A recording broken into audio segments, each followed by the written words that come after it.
Hello दोस्तों, कैसे हो? आपका स्वागत है त्रिपान स्टडी सेंटर में। आज जो हम करने जा रहे हैं BA second year semester third, Punjab का इतिहास और संस्कृति यानी history and culture of Punjab 1200 सी से 1700 एडी। काफ़ी महत्वपूर्ण एससीपी के यहाँ चैप्टर आया है। हमारे समक्ष जो टॉपिक आज आया है गुरु तेग बहादुर शहादत, यानी देखा जाए तो मेथड्स ऑफ गुरु तेग बहादुर काफ़ी महत्वपूर्ण जो है बच्चों के लिए है। इसमें हम हर एक पहलू पर विचार करेंगे और विस्तार पूर्वक चर्चा करेंगे। लेकिन एक बात आपको समझना है कि कभी भी वीडियो जो है स्किप करके ना देखें, हमेशा वीडियो जो है पूरी देखें, समझ के लिए देखें। लेकिन आपको पता है कि चैप्टर स्टार्ट करने से पहले एक बात जो मैं हमेशा कहता हूँ, जिसको आपको सुनना भी चाहिए, समझना भी चाहिए, इवन विचार भी करना चाहिए, वो ये है कि जब भी वीडियो देखिए पूरा देखिए, क्योंकि अधूरा जानकारी सदैव खतरनाक होता है। साथ में एक इम्पोर्टेंट बात ये भी रहता है, अगर आप पहली बार वीडियो देख रहे हो तो लाइक शेयर सब्सक्राइब करना मत भूलना। क्योंकि दोस्तों लाइक कीजिएगा तो बनाने वाले का मनोबल बढ़ता है, सब्सक्राइब कीजिएगा तो इससे ये होता है कि जब भी मैं कोई वीडियो डालूंगा उसका नोटिफिकेशन आपको समय रहते मिल जाएगा। और देखिए शेयर का मतलब ये होता है कि आपके थ्रू ना जाने किन बच्चों को हेल्प मिल जाए, ये आप भी नहीं जानोगे। इसलिए जो है आप शेयर जरूर करो, ठीक है। व्हाट्सएप स्टेटस पे भी लगाओ। दोस्तों एनएसएस सेंटर जो है कई मानने में बहुत से बच्चों के लिए हेल्पफुल है, चाहे वो 8th क्लास हो, 9th 10th 11th 12th हो, चाहे वो NIOS बोर्ड के बच्चे हों, ठीक है, चाहे BA MA के बच्चे हो, सभी क्लासों के लिए कुछ ना कुछ जो है त्रिपान एनएसएस सेंटर में उपलब्ध है। तो इसलिए आपके लिए ज़रूरी है कि आप सब्सक्राइब करके इसको चैनल को जो है सेव कर लो, नहीं तो बाद में अगर रिसर्च करोगे तो शायद आपको ये चैनल प्राप्त ना हो। तो इसलिए सोचना नहीं, विचार नहीं करना है, सब्सक्राइब करके जो है अपने पास सेव करना है। दोस्तों ये तो बात था आपके लिए, लेकिन अब देखते हैं हमारा आज टॉपिक क्या है। आज जो हम करने जा रहे हैं काफ़ी महत्वपूर्ण है, गुरु तेग बहादुर की शहादत। ये काफ़ी महत्वपूर्ण रहेगा। देखा जाए तो सिख धर्म के इतिहास तथा सिख धर्म के बदलाव में गुरु तेग बहादुर की शहादत का एक महत्वपूर्ण स्थान है। उनका गुरु गद्दी काल उनके द्वारा हिंदू धर्म की सुरक्षा के लिए किए गए सर्वोच्च बलिदान के लिए अत्यंत महत्वपूर्ण थे। निस्वार्थ बलिदान का ऐसा अनुपम उदाहरण सारे विश्व में कहीं भी देखने को नहीं मिलता है। इस तरह गुरु तेग बहादुर का बलिदान अपने आप में बेमिसाल है। इसमें हिंदू तथा सिख दोनों में सामान्य रूप से एक नई जागृति और नए जीवन का संचार हुआ है।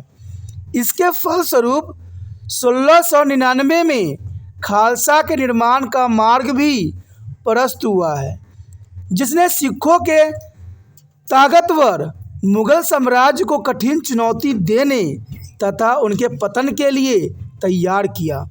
कहते गुरु अर्जन देव के नक्शे कदम पर चलते हुए गुरु तेग बहादुर दूसरे शहीद हुए। यहाँ पर काफ़ी महत्वपूर्ण बात बताई गई है कि गुरु तेग बहादुर की शहादत के क्या कारण थे। देखिए दोस्तों, यहाँ पर कहते हैं गुरु तेग बहादुर की अपनी एक बेमिसाल कथा है, बेमिसाल इनकी बलिदान है, जिसके बारे में सिख समुदाय कभी भुला नहीं सकता। कहते हैं सिख के साथ हिंदुओं पे भी इनका छाप उतना ही महत्वपूर्ण है, क्योंकि इनका विचारधारा हिंदू और सिख दोनों में सामान्य रूप से जो है नई जागृति और नई जीवन का संचार इन्होंने किया था। इसलिए दोनों ही धर्मों के लिए ये काफ़ी महत्वपूर्ण बनता है। कहते हैं गुरु तेग बहादुर की शहादत के क्या कारण थे। ये काफ़ी महत्वपूर्ण है कि आपको जानना कि तेग बहादुर जो इतने महत्वपूर्ण थे, उनके जो है शहादत के क्या कारण बने। सबसे प्रथम बात हम करें सिखों और मुगलों के बीच बढ़ती शत्रुता। गुरु अर्जुन देव जी के सबसे छोटे बेटे थे। गुरु अर्जन देव के सबसे छोटे बेटे थे गुरु तेग बहादुर, और बहुत ही सज्जन तथा साधु प्रकृति के व्यक्ति थे। उन्हें औरंगजेब के आदर्शों पर 1675 ईस्वी में मौत के घाट उतार दिया गया। लेकिन इस दुखद और त्रासदा घटना की जड़ें बहुत ही गहरी एवं पुरानी थी। मुगलों तथा सिखों गुरुओं के मध्य मधुर संबंध अकबर के शासनकाल के बाद समाप्त हो गए, क्योंकि अकबर का विचारधारा सभी के साथ मधुर संबंध थी। लेकिन अकबर के शासन के बाद कहते हैं ये मधुर संबंध जो है कटुरता में बदल गई। जहांगीर के आदेश पर गुरु अर्जुन देव जी के वध के साथ ही उनकी आपसी संबंध तनावपूर्ण हो गए, क्योंकि देखा जाए कि जहांगीर के आदेश के कारण गुरु अर्जुन देव जी को वध किया गया, जिसके कारण जो है सिखों में और मुगलों में एक बहुत बड़ी जो है तनाव की लकीर खिंच गई। यह तनावपूर्ण संबंध शाहजहां के शासनकाल में और भी बिगड़ गई। कहते धर्मार्थ औरंगजेब के शासनकाल तक ये अपने चरम पर पहुंच गया और यह फिर गुरु तेग बहादुर की शहीदी का एक प्रमुख कारण बना। और इसका सबसे दूसरा कारण बनता है, चलिए देखते हैं दूसरा कारण। दूसरे कारण के अंतर्गत देखें तो औरंगजेब का कट्टरता। कहते हैं औरंगजेब मुगलों का जो है काफ़ी क्रूर और कट्टर शासक था। औरंगजेब एक कट्टर धार्मिक व्यक्ति था और वह किसी भी अन्य धर्म को मानने वाले के तत्व के सहन नहीं कर सकता था। यानी इतनी इसके अंदर कट्टरता थी कि वो दूसरे धर्मों को देख नहीं सकता था। उसने भारत के इस्लामिक राष्ट्र बनाने के लिए हिंदू के विरुद्ध क्रूर एवं दमन अभियान चलाए। उसने हिंदुओं के खिलाफ कट्टरता, कठोरता और असहिष्णुता की नीति को अपनाया और उन्हें इस्लाम धर्म अपनाने के लिए विवश करने लगा। उनको ऐसा न करने पर उनका वध करवाने लगा। यानी औरंगजेब की यहाँ कट्टरता दिखने को मिली। जो भी उसके धर्म को नहीं मानता था उसके प्रति वो बहुत ही क्रूरता से पेश आता था। उनके ऐसा न करने पर उनका वध करवाता था। उनको नए मंदिर बनवाने या पुराने मंदिरों की मरम्मत करने की आज्ञा नहीं थी। सबसे प्रथम औरंगजेब ने इन्हीं रूल रेगुलेशन को लागू किया कि वो नए मंदिर नहीं बना सकते उसके शासनकाल में और न ही पुराने मंदिर की मरम्मत कर सकते थे। यहाँ पर देखा जाए तो औरंगजेब ने हिंदुओं के प्रति काफ़ी कट्टरता का जो है सबूत दिया। उसने बनारस, गुजरात, मथुरा के सभी हिंदुओं मंदिरों को नष्ट कर दिया। उसने हिंदुओं के त्यौहार मनाने पर भी पाबंदी लगा दी। ये सबसे बड़ी उसकी कटुता का परिचालक था। उन्हें उच्च पदों पर से हटा दिया गया, लेकिन अकबर ऐसा नहीं करता था। अकबर का विचारधारा अलग था। वो सभी धर्मों को साथ लेके चलने की विचार रखता था, लेकिन औरंगजेब जो कि उसी के वंशजों में से था, उसकी विचारधारा ही यहाँ पर बदल गया।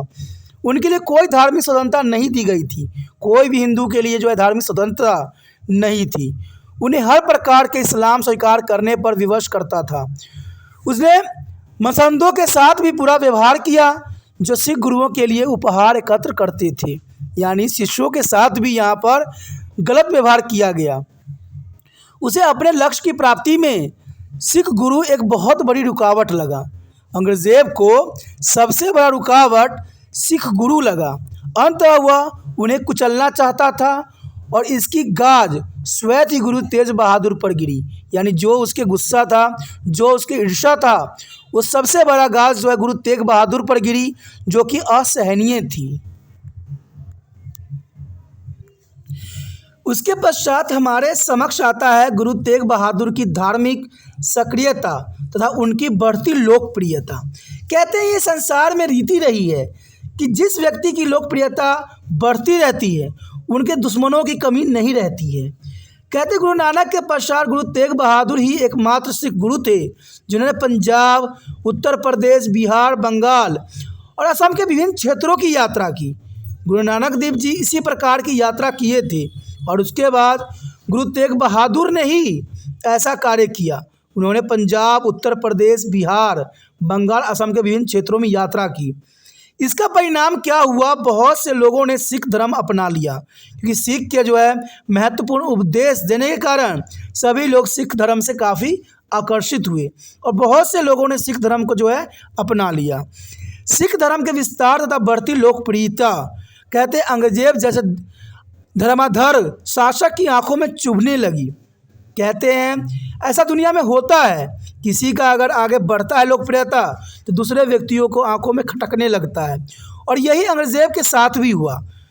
गुरु तेग बहादुर की बढ़ती लोकप्रियता के कारण जो है औरंगजेब उनसे ईर्ष्या करने लगा और उनके आंखों में चुभने लगा, क्योंकि उसका एकमात्र उद्देश्य केवल इस्लाम धर्म का विकास करना था, इस्लाम धर्म को ही आगे बढ़ाना था। अन्य धर्मों का उसका विचार हमेशा अंत करने की रही। औरंगजेब हमेशा किसी भी धर्म को जो है अपने आंखों के समक्ष देख नहीं सकता था। अंततः उसने गुरु तेग बहादुर कार्य को राजनीतिक रूप देकर उन्हें दंडित करने का प्रयास भी किया।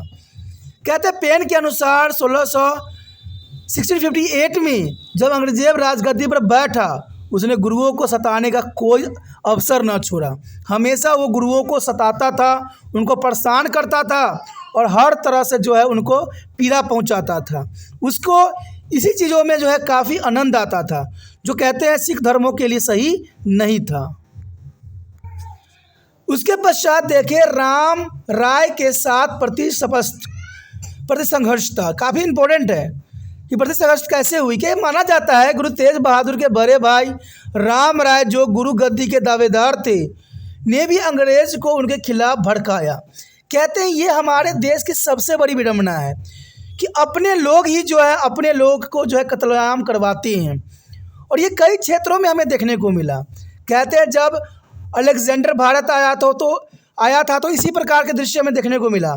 जब बाबर का शासन हुआ तो इसी प्रकार देखना पड़ा, और अंग्रेजेब इवन आया तो हमें ऐसे ही जो है षड्यंत्र देखने को मिला। इवन कि छोटे स्तर पर यहाँ पर गुरु तेग बहादुर के बड़े भाई राम राय, जो कि गुरु गद्दी के दावेदार था, उसने भी अंग्रेजेब के उनके खिलाफ भड़काना शुरू किया। अंग्रेजेब गुरु तेग बहादुर के विरुद्ध कठोर कार्रवाई करना चाहता था, लेकिन मिर्ज़ा राजा राम सिंह के हस्तक्षेप के कारण मुगल बादशाह ने अपना मन बदल लिया। लेकिन राम राय अंग्रेजेब के कान यह कहकर भरता रहा कि गुरु के कार्य मुगल साम्राज्य के हितों के विरुद्ध है, यानी अपने ही यहाँ पर जो है कत्लखाना बना दिए। इस पर अंग्रेजेब ने अपने अधिकारियों को जवाब तलब के लिए गुरु तेग बहादुर के दरबार में पेश करने का आदेश दिया। यहाँ पर देखा जाए तो बहुत बड़ा षड्यंत्र जो है राम राय, जो कि गुरु तेग बहादुर के सगे भाई थे, बड़े भाई थे, उन्होंने अंग्रेजेब के जो है कान भरते गए, और इस कारण अंग्रेजेब ने उनको जो है अपने राज दरबार में बुलाया, और इस प्रकार राम राय के विरोधी एवं बैर भाव से भी गुरु तेग बहादुर के मौत के मुंह में पहुंचा दिया। यानी अपने भाई ने जो है यहाँ पर अपने भाई को मौत के मुंह में पहुंचा दिया। कहते हैं ऐसी बातें हमारे इतिहास में हमेशा ही रही है, जो कि होना नहीं चाहिए। उसके पश्चात हमारे समक्ष आता है अंग्रेजेब पर नक्शाबंदियों का प्रभाव। कहते हैं सरहिंद में नक्शाबंदी आंदोलन के स्थापक शेख अहमद के पुत्र शेख सफुद्दीन का अंग्रेजेब पर बड़ा ही गहरा प्रभाव था। ये नक्शबंदी कट्टर धार्मिक किस्म के लोग थे। ये नक्शबंदी जो थे कट्टर धार्मिक किस्म के लोग थे, और इसका प्रभाव अंग्रेजेब पर सबसे अधिक पड़ा, और ये सिख गुरु से घृणा करते थे। ये सब जो थे नक्शबंदी, वो सिख गुरुओं से घृणा करते थे, क्योंकि गुरु तेग बहादुर के मलावा तथा बंगाल के क्षेत्रों में यात्रा के दौरान बहुत बड़ी संख्या में लोगों को प्रभावित किया गया था, और इसका नक्शबंदी आंदोलन पर विपरीत प्रभाव पड़ा, क्योंकि नक्शबंदियों के जो है उल्टा प्रभाव चलने लगा, जिसके कारण वो काफ़ी खफा हो गए। उनके नेता शेख मासूम का मुगल दरबार पर बड़ा ही प्रभाव था। अंततः उसने अंग्रेजेब को गुरु तेग बहादुर के विरुद्ध और भड़का दिया। कहते हैं अंग्रेजेब को भड़काने में जहां राम राय ने महत्वपूर्ण योगदान दिया, वहीं पर नक्शबंदी आंदोलन के समर्थक नेता शेख मासूम के भी यहाँ पर तेग बहादुर के विरुद्ध भड़काना जो है बहुत ही लाजवाब गुजरा। उनके खिलाफ कठोर कदम उठाने के लिए प्रेरित भी किया, जिसके परिणाम स्वरूप गुरु जी को अंग्रेजेब के सम्मुख दिल्ली ले जाने से पूर्व 4 महीने सरहिंद जेल में रखा गया। कहते हैं यहाँ पर कहते हैं दूसरे धर्म पर जब प्रभाव पड़ता है तो अगले धर्म वाले जो है काफ़ी तिलमिला से जाते हैं, और ये सही नहीं है। कहते हैं हमें हर एक धर्म को सम्मान करना चाहिए। मनुष्य को जहाँ जाना है वो जा सकते हैं, क्योंकि हम आज डेमोक्रेसी कंट्री में रहते हैं। कहते हैं उस समय चलिए राजा महाराजा का राज्य था तो वहाँ पर जो भी हुआ सही नहीं था, फिर भी हो गया। लेकिन आज के समय में हमें ये बात तो अनुसरण करना ही चाहिए कि आज न तो कट्टरतापन है न कुछ है। यहाँ पर हम भारत के निवासी हैं और भारत जो है कई धर्मों का देश माना जाता है। हमें हर एक धर्म को जो है इज्जत और सम्मान करना चाहिए और सभी धर्म को मानने का हमें पुण्य अधिकार होना चाहिए। जो व्यक्ति जिस धर्म में जाते हैं उन पर किसी प्रकार का रोक नहीं होना चाहिए। कहते हैं धर्म हमें अच्छी बात सिखाती है, कभी भी कट्टरतापन हमारे किसी भी धर्म में नहीं लिखी गई है। उसके पश्चात हमारे समक्ष आता है धिरुमल का विरोध तथा चतुरता। कहते हैं गुरु हर राय के उज्जेष्ठ पुत्र धिरुमल जब गुरु गद्दी हासिल करने में असफल रहा तो उसने औरंगजेब को गुरु तेग बहादुर के खिलाफ भड़काया और यह भी उनकी शहादत का एक कारण था। यानी धिरुमल का विरोध भी उनके लिए शहीदी का कारण बना। यानी यहाँ पर देखा जाए तो कहते हैं नकबंदी, राम राय और धिरुमल का विरोध के कारण जो है गुरु तेग बहादुर को शहीदी का सबसे बड़ा कारण बना। इवन कि देखें हम गुरु तेग बहादुर द्वारा कश्मीर के ब्राह्मणों का समर्थन, ये भी बहुत बड़ा कारण बना। कहते हैं अंग्रेज़ ने बहुत बड़ी संख्या में जबरन हिंदुओं तथा सिखों का धर्म परिवर्तन कराना आरंभ कर दिया था, जो कि बहुत ही क्रूरतापूर्ण था। जिन्हें ऐसा करने से इनकार किया उन्हें मौत के घाट उतार दिया। जो मुसलमान धर्म में परिवर्तन होने से मना किया, चाहे वो हिंदू चाहे सिख हो, उनको औरंगजेब ने जो है मौत के घाट उतार दिया। बहुत से कश्मीरी ब्राह्मण औरंगजेब के हाथों पर जो है हुए अत्याचार का हिस्सा लेकर गुरु तेग बहादुर के पास आए और गुरु की गुहार लगाने लगे। गुरु जी उनके पीड़ा तथा दर्द भरे किस्से सुनकर बहुत ही विचलित हो गए और वो बोले अब एक बलिदान की आवश्यकता है, क्योंकि इसके बिना इस आंतकी शासन का कभी अंत नहीं होगा। गुरु जी के ये शब्द उनके 9 वर्षीय पुत्र गोविंद के कानों में पड़े, जिन्हें सुनकर वो बोला पिताजी आपसे बड़ा आध्यात्मिक नेता और कौन हो सकता है। छोटे गोविंद के मुंह से यह वचन सुनकर गुरु जी बड़े ही प्रसन्न हुए और उन्होंने सिखों एवं हिंदुओं की रक्षा के लिए अपना जीवन कुर्बान करने का निर्णय लेते हुए कहा कि ईश्वर की इच्छा अवश्य पूरी होगी। उन्होंने कश्मीरी पंडित को दिल्ली जाकर औरंगजेब से यह बताने कहा कि यदि वह इसे इस्लाम धर्म ग्रहण करवाना चाहते हैं तो पहले गुरु तेग बहादुर को मुसलमान बनवाए। यानी यही कारण था जिसके कारण जो यहाँ पर गुरु तेग बहादुर की शहादत हुई। कहते हैं काफ़ी महत्वपूर्ण और काफ़ी दिव्य घटना है, जहाँ गोविंद सिंह जो कि उनके पुत्र थे, उन्होंने ये बात कहा कि आप जैसा आध्यात्मिक कोई नहीं है, अगर आप यहाँ पर शहीदी देते हो तो शायद औरंगजेब को जो समझ में आए कि वो एक दिव्य पुरुष हैं। कहते हैं औरंगजेब क्रूरता किया जा रहा था और सभी लोग सहे जा रहे थे। यहाँ पर साफ शब्दों में गुरु तेग बहादुर ने कहा कि एक शहादत की ज़रूरत है। तो ये काफ़ी यहाँ पर दिव्यता की तरफ इशारा करता है। कहते हैं तेग बहादुर बहुत ही दिव्य दृष्टि वाले थे और ये काफ़ी महत्वपूर्ण यहाँ पर आता है। आगे हमारे समक्ष आया है गुरु तेग बहादुर की शहादत। ये काफ़ी महत्वपूर्ण रहेगा।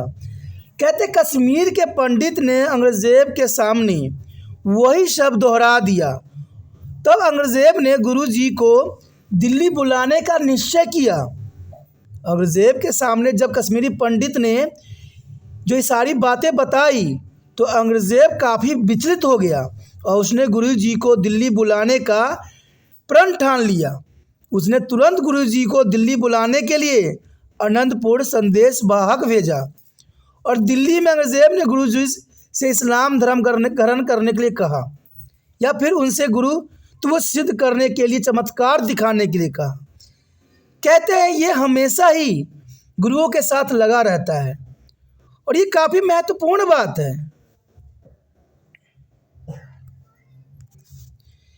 इस पर गुरु जी ने चमत्कार दिखाया। उन्होंने एक कागज़ के टुकड़े पर कुछ लिखा और अपने गले में बांध दिया। फिर उन्होंने औरंगजेब से कहा कि वह उनके गले पर तलवार चलाएगा भी तो यह कागज़ का टुकड़ा उनकी रक्षा करेगा। लेकिन पहले ही बार में गुरु जी का सिर धड़ से अलग हो गया। गुरु जी के सिर को ज़मीन पर पड़ा देखकर सब हैरान रह गए और जब उस कागज़ के टुकड़े को खोला गया तब गुरु जी के शब्दों का चमत्कार सबको ज्ञात हुआ, क्योंकि उस पर लिखा था सिर दिया पर सार न दिया, सिर दिया पर सार न दिया, ये एक चमत्कारी शब्द थी। अर्थात गुरु जी ने अपना सिर तो कटा दिया किंतु सार यानी मर्यादा नहीं तोड़ी। जो मर्यादा वो मानते थे, जो वो धर्म को मानते थे, अपने धर्म से, अपने कर्तव्य से बेमुख नहीं हुए, अपना सिर बेशकली कटवा दिया। इस प्रकार गुरु जी ने कश्मीरी पंडित तथा हिंदुओं के लिए अपने प्राण की बाजी लगा दी। और यह घटना 1675 में हुई। जिस स्थान पर गुरु जी का सिर धड़ से अलग किया गया, आज दिल्ली में उस स्थान पर जो है शीशगंज गुरुद्वारा है। और शीशगंज गुरुद्वारा जो है वो दिल्ली में स्थित है। लखी शाह लोभना आधी रात को चुपचाप गुरु जी के मृत शरीर के सामने घर ले आया। यानी आधी रात में लखी शाह लोभना जो है आधी रात को चुपचाप गुरु जी के मृत शरीर को अपने घर ले आया और मुगलों के डर से उसने अपनी खोपड़ी में आग लगाकर गुरु जी का अंतिम संस्कार किया। कहते हैं जिस स्थान पर गुरु जी का संस्कार हुआ उस स्थान पर आज रकाबगंज गुरुद्वारा है। कहते हैं गुरु तेज बहादुर की शहादत कहते इतिहास में एक महत्वपूर्ण सुनहरे अक्षर से लिखी गई। और ये कितनी महत्वपूर्ण थी कि गुरु जी ने अपनी सर कटवा दिया लेकिन जो अंग्रेज़ों की दास्तान नहीं स्वीकार किया। कहते हैं ऐसे बहुत से गुरु हैं जिनकी कृपा सारे समाज पर जो है काफ़ी महत्वपूर्ण अपना स्थान रखता है। दोस्तों इसी के साथ हमारा ये टॉपिक ख़त्म हो जाता है जो कि काफ़ी महत्वपूर्ण था। आगे का टॉपिक जो होगा गुरु तेग बहादुर की शहीदी का महत्व, जो कि हम अगले टॉपिक में करेंगे। अब बने रहे तिरपान स्टडी सेंटर के साथ। अगर आपको अच्छा लगा, समझ में आया, अगर आप दिल से तिरपान स्टडी सेंटर की मदद करने की इच्छा रखते हो और भी वीडियो प्राप्त करना चाहते हो तो जितना हो सके इस वीडियो को जो दूसरे बच्चे तक पहुंचाने में आप मदद कीजिए। लेकिन एक बात हमेशा याद रखना कि कभी भी वीडियो देखते हो वीडियो को आगे बढ़ा के मत देखिए। इससे क्या होता है, कुछ शब्द जो रहते हैं पीछे छूट जाता है और वही शब्द इम्पोर्टेंट रहते हैं। आप लोग जल्दबाजी में पूरे चैप्टर देखने के चक्कर में बढ़ा के देखोगे। दोस्तों ये फिल्म नहीं है, ये आपकी कहानी है, किताबों की कहानी है जिसको आपको हर एक शब्द को समझना है। अगर शब्द को समझिएगा तभी आगे बढ़िएगा। और यहाँ पर तिरपान स्टडी सेंटर आपके लिए इसलिए शब्द साथ में लेके आता है कि आप शब्दों को भी पढ़ सके, समझ सके, इवन की बातों को समझ भी सके। इसलिए कहते हैं कि कूदने से अच्छा है, अपनी शक्ल दिखाने से अच्छा है कि आप शब्दों को देखिए, क्योंकि शब्दों में ही बहुत बड़ा ज्ञान छुपा हुआ है। और कभी भी वीडियो को फिल्म की तरह ना देखिए, क्योंकि आप पीछे आगे कर के देखिएगा तो बीच में बहुत ही महत्वपूर्ण बातें आपको अधूरी रह जाएगी और इसी कारण आपको संपूर्ण ज्ञान प्राप्त नहीं होगा। कहते हैं सुनने से भी हमें बहुत कुछ समझ में आती है और ये महत्वपूर्ण रहता है। ठीक है, अगर ऐसा नहीं कीजिएगा तो ही अच्छा है। मैं तो यही कहता हूँ, देखिए तो अच्छे से देखिए वीडियो, नहीं तो मत देखिए, क्योंकि इससे आपका ज्ञान अधूरा रहता है। और तिरपान स्टडी सेंटर कभी नहीं चाहता कि किसी बच्चे का ज्ञान अधूरा रहे। तिरपान स्टडी सेंटर इसलिए ये वीडियो बनाता है क्योंकि वो चाहता है कि हर बच्चे जो एग्ज़ाम में बैठे तो उनको हर बात की नॉलेज जो हो जवानी मुँह पर याद हो। इसीलिए ये वीडियो को जो है आपके समक्ष जो है लाया जाता है और ये बात काफ़ी महत्वपूर्ण है। लेकिन ये बात तब सिद्ध होती है, तब तिरपान स्टडी सेंटर का मेहनत सफल होती है जब आप इस वीडियो को हर बच्चे तक पहुंचाने में तिरपान स्टडी सेंटर का मदद करते हो। और इसके लिए आपको कुछ भी नहीं करना होता है, इतनी तकलीफ़ नहीं सहना होता है, सिर्फ यूट्यूब से लिंक को कॉपी करना होता है और व्हाट्सएप स्टेटस पर 24 घंटे के लिए लगा देना होता है। अगर आप इतना कर लीजिएगा तो यही तिरपान स्टडी सेंटर के लिए बहुत बड़ी बात है, क्योंकि सच्ची बातों को फैलाने में कभी हिचक नहीं होनी चाहिए, कभी संकोच नहीं होना चाहिए। ठीक है, अगर पहली बार मेरे चैनल पे आए हो, पहली बार वीडियो देख रहे हो, अगर अच्छा लग रहा है, समझ आ रहा है तो जितना हो सके इसको चैनल को सेव करने का विचार रखिए। क्योंकि अगर चैनल को सब्सक्राइब नहीं कीजिएगा तो आपको पता है कि तिरपान स्टडी सेंटर कहते हैं 8th क्लास से लेकर MA तक के बच्चों के लिए काफ़ी महत्वपूर्ण है। तो सारी वीडियो आपको यहाँ ही उपलब्ध होगा। तो इसलिए जो है चैनल को सब्सक्राइब कर लेने में ही भलाई है, क्योंकि आगे आपको और भी सेमेस्टर से गुजरना है। तो उन सारे सेमेस्टर में तिरपान स्टडी सेंटर आपके समक्ष सदैव रहेगा। लेकिन ये तब रहेगा जब चैनल सब्सक्राइब रहेगा। सोचिए नहीं, विचार न कीजिए, चैनल को सब्सक्राइब करके अपने मोबाइल में सेव कीजिए।